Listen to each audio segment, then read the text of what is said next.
परत आणखीन पाऊस येणार आहे ते देखील सांगतो. तसेच 21 डिसेंबर 22 डिसेंबर 23 ला परत एकदा पाऊस येणार आहे, म्हणून हे आत्ताच अंदाज तुम्ही लक्षात घ्यायचा. त्याच्यानंतर परत एकदा पाऊस कधी येणार आहे ते देखील सांगतो.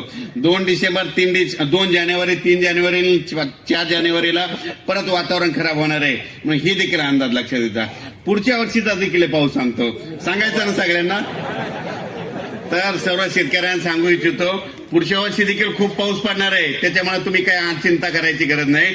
त्याच्यामुळे आणि विशेष म्हणजे ज्या वर्षी पाऊस काळ जास्त होतो त्या वर्षी ऊसाला जास्त उतार येतो, म्हणून हे देखील अंदाज लक्षात घ्यायचा. पुढच्या वर्षी देखील 8 जूनला पावसाला सुरुवात होणार आहे. मान्सूनचं आगमन 8 जून पासून होणार आहे आणि 22 जून पासून सगळ्या महाराष्ट्रात पाऊस पडायला सुरुवात होणार आहे. आणि परत एक कॅलेंडरमध्ये लिहून ठेवा, तुमची 27, 28, 29 जूनला सोयाबीनची पेरणी करायलेले शेतकरी दिसतील, म्हणून हे देखील अंदाज तुम्ही लक्षात घ्यायचा. त्याच्यानंतर ते पाऊस झाल्याच्या नंतर जून आणि जुलैमध्ये खूप पाऊस पडणार आहे आणि सप्टेंबर ऑक्टोबरमध्ये खूप जास्त पाऊस पडणार आहे, म्हणून हे देखील अंदाज लक्षात घ्यायचा. आणि यावर्षी जसा 22 ऑक्टोबरला थंडी आली होती, तर पुढच्या वर्षी तुम्हाला 26 ऑक्टोबरला सगळ्याला स्वेटर घालावं लागतील, अशी थंडी देखील येणार आहे, म्हणून हे देखील अंदाज लक्षात घ्यायचा.